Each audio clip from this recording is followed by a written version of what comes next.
this offensive, while very worrying for the Ukrainians, is still relatively small in terms of what we've seen offensive-wise in the grand scheme of the war, shall we say. Um, so we're not expecting them to make a huge breakthrough in that area because they aren't pouring huge amounts of men into it. The fighting is still fierce, don't get me wrong, but I'm just trying to put that in perspective. It's not the same level of invasion as happened in Kharkiv in 2022. The Ukrainian president has warned Russia's offensive in the northeastern Kharkiv region may only be the first wave of several onslaughts. In an interview with the AFP news agency, Volodymyr Zelenskyy also said his army lacks enough troops and has only 25% of the air defences it needs as Russia advances. Well, let's get the latest now from correspondent in Ukraine, Oz Katerji. Good morning. Good morning. So first of all, just pick up on, if you would, on what Volodymyr Zelenskyy has been saying about this offensive in Kharkiv. For a start, is Russia gaining ground there? What is the latest in that region? So, look, Russia is gaining ground, but not significant swathes of it. The offensive they began started on the 10th of May, so it's been 8 days now. They haven't managed to make huge inroads into Ukrainian territory. They're still fighting on the outskirts of the town of Vovchansk that they had tried to capture when the offensive began. It's important to put several things into context for your listeners.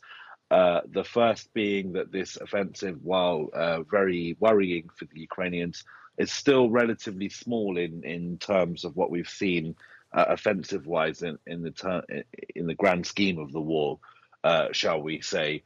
So we're not expecting them to make a huge breakthrough in that area because they aren't pouring huge amounts of men into it. The fighting is still fierce, don't get me wrong, but I'm just trying to put that in perspective. It's not the same level of invasion as happened in Kharkiv in 2022, for example.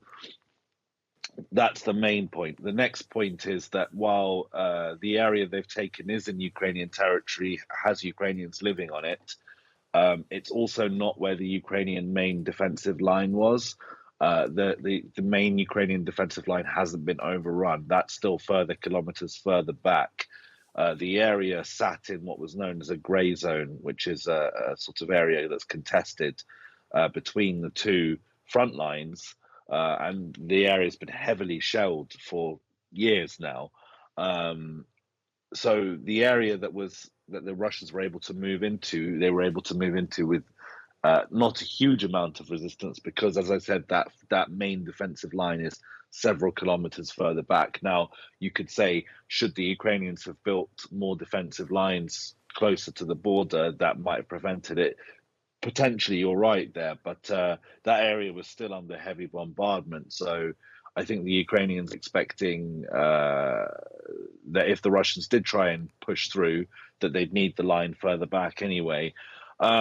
So yeah, those are the takeaways that I'd say is that while this is bad news for Ukraine, while it is definitely diverting attention away from their from the Russians' main thrust in the east, it's still relatively small scale, and it hasn't reached the main Ukrainian defensive lines yet.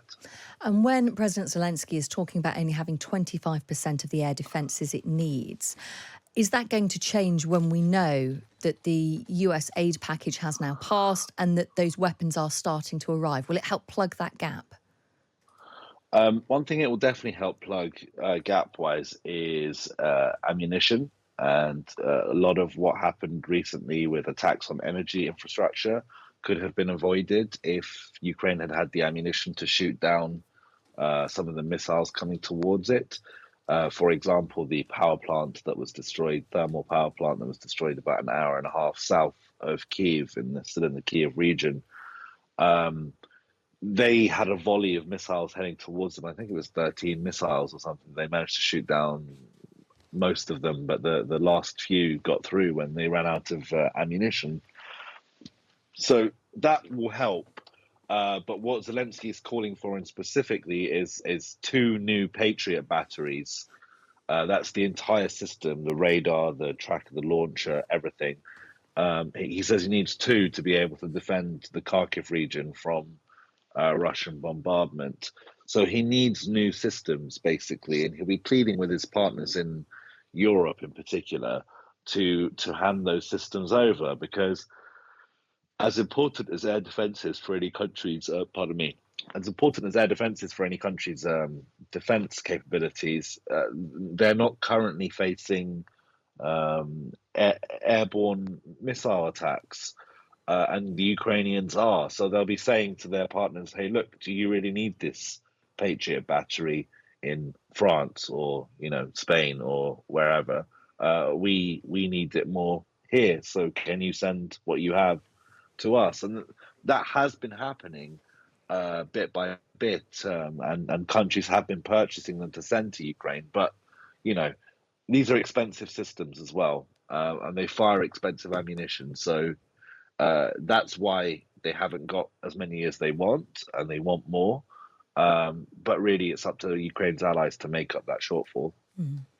I also want to ask you, President Putin has been speaking at the end of his visit to China, and he was saying that Russia isn't seeking to capture Kharkiv, instead create a security zone near the border.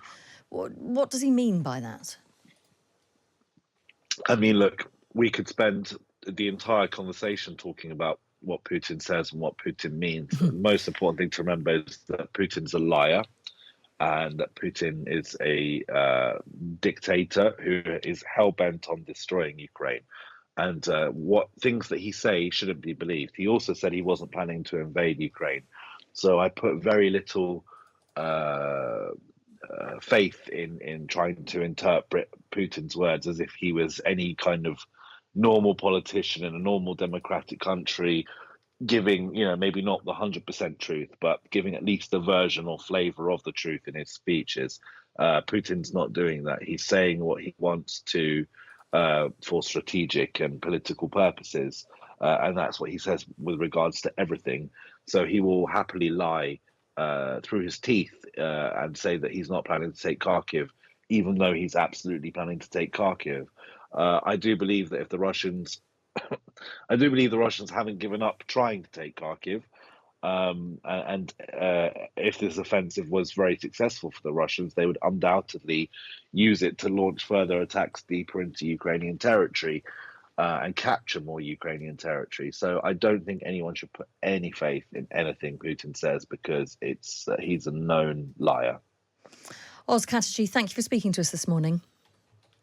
Thank you. Speaking to us from Ukraine. It's worth saying as well, after 8 o'clock this morning, we're going to be speaking to the Times special correspondent Anthony Lloyd, who's actually been out with drone operators, effectively on the front line in Ukraine. We heard there Oz talking about the expensive systems that the Ukrainians are wanting from their allies. Well, drones are incredibly cheap in war terms and are being hugely significant in their ability to get to the Russian front line and effectively just take out Russian soldiers. Anthony Lloyd has been sitting with those drone operators